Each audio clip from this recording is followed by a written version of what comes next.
Double engine सरकार है। आज कावड़ यात्रा को कोई रोकता नहीं।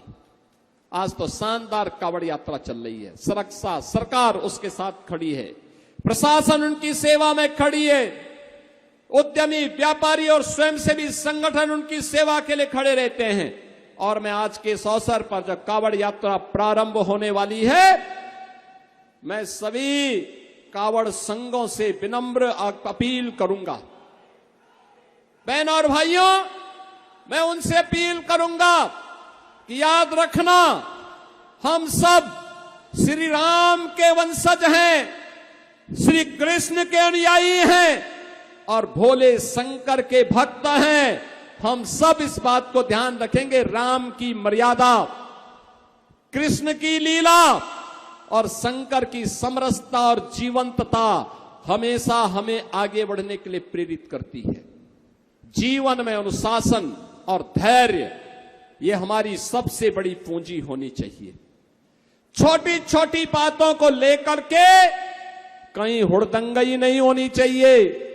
याद रखना, ये सभी हुड़दंगई या कहीं कोई गुंडागिर्दी होती है, इस प्रकार के दृश्य, कोई अनुशासनहीनता होती है, तो इस प्रकार के दृश्य जितने भी विरोधी हैं, ये सभी लोग एक नोट करके रखेंगे और फिर कावड़ यात्रा को पूर्व की भांति प्रतिबंधित करने के लिए लोग एन केन प्रकारेण तमाम अन्य जगहों से दबाव बनाने का प्रयास करेंगे। लेकिन मैं कहूंगा, सरकार उनकी सुरक्षा के लिए, उनकी सुविधा के लिए और उनकी भक्ति को साकार करने के लिए हर प्रकार का सहयोग कर रही है। यही तो डबल इंजन सरकार है जो आस्था का सम्मान कर रही है, पुष्प वर्षा करती है। मैं स्वयं कावड़ यात्रा के दौरान आता हूं पुष्प वर्षा करने के लिए।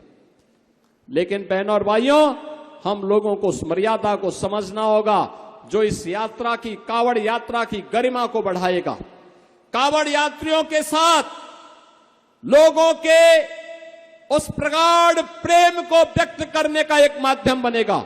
इसलिए अगर कोई गलत व्यक्ति हमारे बीच में आकर के उपद्रव करने का प्रयास करता है, उड़दंगई करने का प्रयास करता है, पहले ही ऐसे व्यक्ति को कान पकड़ करके बाहर कर देने की आवश्यकता है और कह देने की आवश्यकता है कि अनुशासनहीनता हम नहीं स्वीकार करेंगे। यह मर्यादा है हमारे पर्व और त्योहारों की, और पर्व और त्योहारों की इस मर्यादा को ध्यान में रख करके अगर हम कार्य करेंगे तो आने वाले समय में ये परंपराएं और अच्छे ढंग से आगे बढ़ेंगी। मैं आज के इस अवसर पर आप सभी को, आज यहां पे हमारे थाना भवन के विधायक श्री अरशद अली जी नहीं है, उनका स्वास्थ्य खराब हुआ, अस्वस्थ है। मैंने आज सुबह उनसे टेलीफोन से बातचीत करके उनका हालचाल भी लिया।